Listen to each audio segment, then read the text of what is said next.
Welcome back. In the previous few lectures, we talked about what is a virtual machine and what is Kali Linux. We also mentioned virtualization softwares and why we need them, and we also talked about all of the benefits of using Linux. We said that we're going to use Kali Linux since it is a Linux distro especially made for ethical hackers and penetration testers. Now we are finally ready to start creating our hacking lab.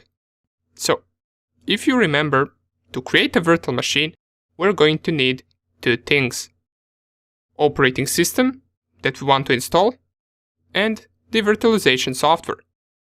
Let me show you where we can get both of them. So, for the virtualization software, we're going to be using VirtualBox. The thing about VirtualBox is that it is a great virtualization software, very easy to use, and it is also free.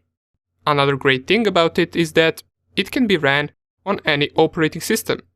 So whether you have Windows, macOS or Linux, you will be able to run VirtualBox.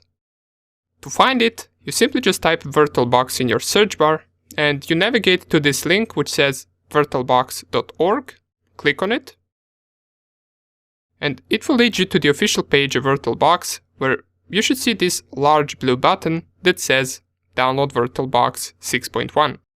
And this 6.1 right here is the current version of VirtualBox, so if at the point of you watching this course there is a newer version available, feel free to download that one, since it will have no difference for the course.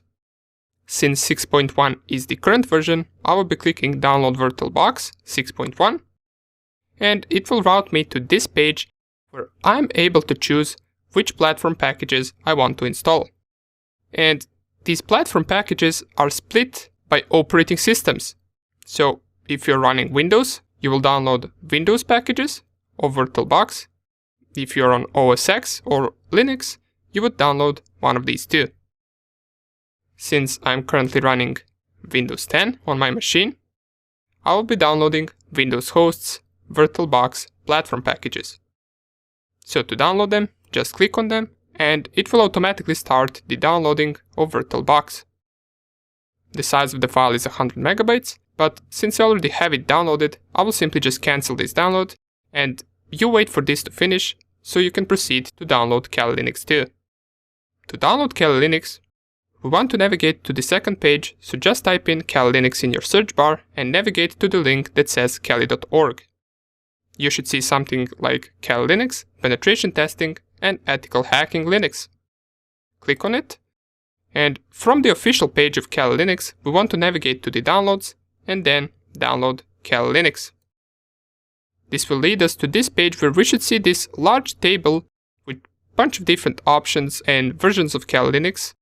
And in this table, we're only interested in two different options: the Kali Linux 64-bit installer or the Kali Linux 32-bit installer. If your machine is a 64-bit machine like mine is, you would be clicking on Kali Linux 64-bit installer. If you have a 32-bit machine, you will be clicking on 32-bit installer. Now, there is another option that you can download it over torrent if you like, but I always download it over HTTP, so I will be clicking this link right here, Kali Linux 64-bit. And this will start downloading my ISO image of Kali Linux, which is our operating system. And you can see right here that the current version is 2020.2, as it says right here as well. And if, once again, at the point of you watching this course, there is a newer version available, feel free to download that one instead. Now, since the size of this file is 3.6 gigabytes, it will take some time for it to finish downloading, and since I already have it downloaded on my machine, I will cancel this download as well. For you, just simply wait for both of these files to finish and then extract them to your desktop, right here. Once you got both of these files ready, now we can proceed to create our virtual machine.